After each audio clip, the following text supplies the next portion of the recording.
آپ کو یہ والا اصول بکثرت نظر آئے گا کہ آپ کو نون نظر آتا ہے، نون کے اوپر جزم ہوتی ہے کثرت سے، اس کے بعد آپ کو با نظر آ رہا ہے کہ نہیں آ رہا؟ من، اس کے بعد آپ کو با نظر آ رہا ہے۔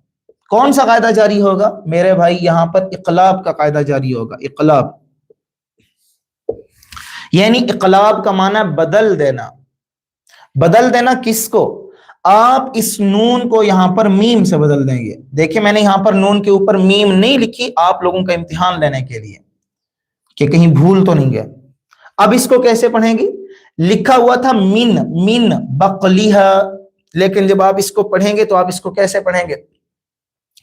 وَإِذْ قُلْتُمْ يَا مُوسَى لَن نَّصْبِرَ عَلَىٰ طَعَامٍ وَاحِدٍ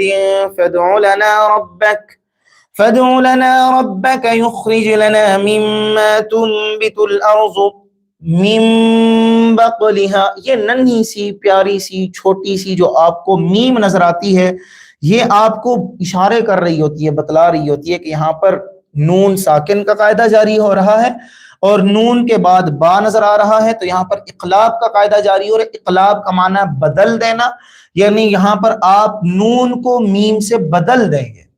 میم، اب یہاں پر جب آپ اس کا جوڑ نکالیں گے نا، آپ کیسے پڑھیں گے؟ میم میم زیر میم، نون بالکل ختم ہو چکا ہے کیونکہ نون کس طرف جو ہے ہجرت کر چکا ہے؟ میم کی طرف، تو نون گویا کہ یہاں باقی ہی نہیں ہے، لکھا ہوا آپ کو نظر آئے گا رسم میں۔